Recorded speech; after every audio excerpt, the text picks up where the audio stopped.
c'est le gong du 13 des marchés de ce 23 juin qui retentit. Les bourses européennes ont clôturé en baisse, pénalisées par la correction des valeurs technologiques. Cette tendance a particulièrement pesé sur la bourse d'Amsterdam, davantage exposée au secteur des semi-conducteurs. Les groupes comme ASML représentant à eux seuls une part importante de l'indice AEX. Sur Euronext, Bruxelles, Argenix a profité d'une note positive des analyses de BNP Paribas qui ont relevé leurs objectifs de cours à 1050 €. CMB Tech a poursuivi son redressement sur fond de remontée des tarifs de fret pétrolier malgré la réouverture attendue du détroit d'Ormuz du côté des baisses. Melexis a été emporté par la correction du secteur des semi-conducteurs.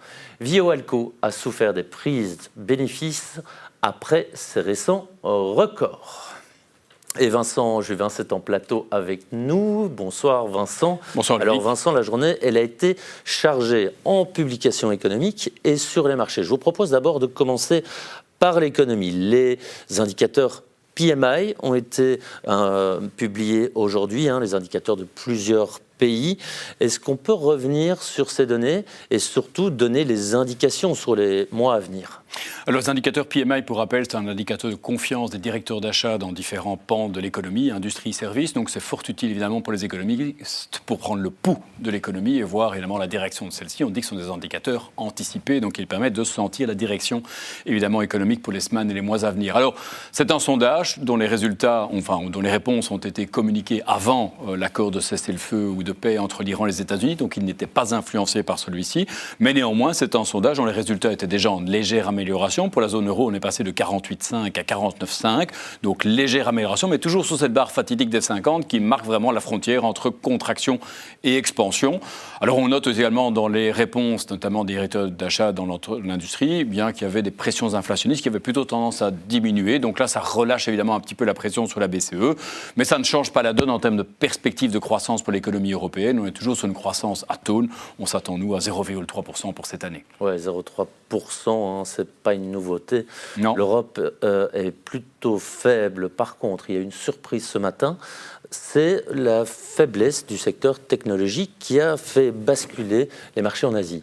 Alors on a eu des coups de sang fréquents ces derniers jours, notamment en Asie, mais enfin ce matin c'était quand même assez violent. On a vu l'indice phare, notamment la Corée du Sud, le Kospi qui a perdu 10%, plombé par la chute des valeurs notamment emblématiques de cet indice. Je pense notamment à SK Hynix, à Samsung, qui ont toutes deux plongé de 12%. Et finalement, il y a un peu un cocktail détonnant qui amène le secteur technologique à être sous pression. Mais parmi les éléments que je retiendrai, c'est évidemment certainement la réunion de la politique monétaire américaine la semaine dernière, où Kevin Warsh est apparu plus hawkish qu'attendu.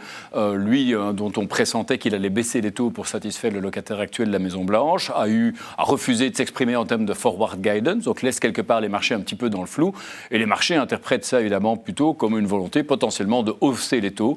On s'attend, les marchés en tout cas tablent sur une hausse des taux de la Fed d'ici la fin de l'année, scénario auquel on ne souscrit pas, mais enfin qui a pénalisé les marchés qui ont besoin de cette liquidité pour soutenir leur progression et évidemment le secteur technologique en premier lieu. Oui, mais si on analyse froidement, on s'imagine que ce n'est pas uniquement cette possible décision de la Fed qui est l'élément, je dirais, déterminant qui pèse sur le secteur technologique. Non, les inquiétudes des investisseurs sont latentes. Et là, c'est un secteur qui a très très bien performé depuis le début de l'année. Et donc, les investisseurs se demandent si on n'est pas en train de revivre une bulle. Alors, on a eu malheureusement un peu le décès d'Alan Greenspan hier, mais qui est encore venu rappeler, en tout cas, les propos qu'il avait eus dans les années 90, notamment par rapport à l'exubérance irrationnelle. Et d'aucuns estiment qu'on est peut-être dans une phase de marché finalement similaire à ce qu'on avait pu voir à la fin des années 90 et au début des années 2000, je voudrais quand même dire que la situation est quand même fondamentalement différente. On avait des indices technologiques et des indices américains qui se négociaient à presque 50 fois les bénéfices attendus à l'époque. Aujourd'hui, on est à peu près à la moitié ou au tiers de ces niveaux, donc il n'y a pas les mêmes errances en termes de valorisation. Maintenant, il y a évidemment, au-delà de cette exubérance irrationnelle qui inquiète certains, c'est vrai que les valeurs de la technologie font beaucoup appel au marché. On a vu l'IPO de SpaceX, on va voir les IPO d'Anthropic, les IPO d'OpenAI et les entreprises cotées. Je pense à Meta, je pense à Google, font appel au marché, les augmentations de capital. Donc il y a quand même pas mal d'actions qui arrivent sur le marché. Il faudra évidemment qu'elles soient absorbées par les investisseurs. Se pose évidemment la question de l'attitude à avoir face à cette correction. Alors, est-ce qu'on doit rester investi dans la technologie ou est-ce qu'on doit commencer à réduire son exposition ? Alors, sans langue de bois, je pense sincèrement qu'objectivement, il faut rester investi dans le secteur technologique, être conscient qu'au sein du secteur technologique, il y a beaucoup de disparités.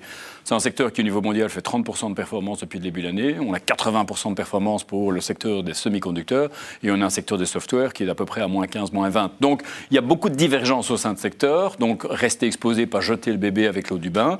Être conscient que c'est un secteur dont, en tout cas, la croissance bénéficiaire et la performance est drivée par des plans d'investissement pluriannuels sur lesquels on a une bonne lisibilité. Donc le soutien à moyen long terme, il est là, mais il faut être plus sélectif que jamais et veiller à diversifier cette exposition à ce thème AI. On voit qu'on n'est pas à l'abri d'accidents en chemin. On le fait, nous, d'un point de vue régional, notamment avec les marchés émergents ou la Chine.